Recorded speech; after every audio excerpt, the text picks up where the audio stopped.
তো সকাল সকাল ঘুম থেকে উঠে মন ভালো হয়ে গেল, দেখলাম বাসায় বাপা পিঠা বানানোর প্রসেসিং চলতেছে। সবাই একসাথে বাপা পিঠা বানানোর কাজে নিয়োজিত হয়েছে। ঘুম থেকে উঠে গরম গরম মাটির চুলা ধোয়া উড়ানো বাপা পিঠা খাওয়ার মজা আলাদা।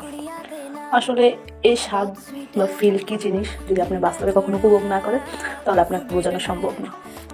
দেখেন কি সুন্দর না নারকেলে আর চালের গুঁড়ার মিশ্রণটা। আর অ্যাকচুয়ালি সিদ্ধ চালের গুঁড়ার বাপা পিঠাটার স্বাদে অন্যরকম। যদি আপনারা দুটো চালের বাপা পিঠা খেয়ে থাকেন তাহলে পার্থক্যটা নিশ্চয়ই বুঝতে পারবেন, তাহলে বোঝা সম্ভব না। তারপর এক এক করে পিঠাগুলো হচ্ছিল, আমি আমার আপু খেয়েছিলাম। তারপর আন্টি আনতে ফুপি খুব সুন্দর করে দুটা পাতিলে বাপা পিঠা দিয়ে তাদের সময়কার কিছু গল্প করছিল আমাদের সাথে। তারপর দেখেন গুড়গুলো যখন বাপে দেওয়া হলো কেমন রোগণী হয়ে গেল না, কালারটাও মাশাআল্লাহ খুবই সুন্দর এসেছে, যেমন খেতে মজা কালারটাও। এবছর ফার্স্ট টাইম বাপা পিঠা খাওয়া হয়েছে, ফ্যামিলিতেও বানানো হয়েছে, যেহেতু তাদের সময় খুবই সংকীর্ণ, তারা সবাই খুবই ব্যস্ত মানুষ। যাদের বাসায় মহিলারা জব করে তারা জানে ব্যস্ততা কী জিনিস।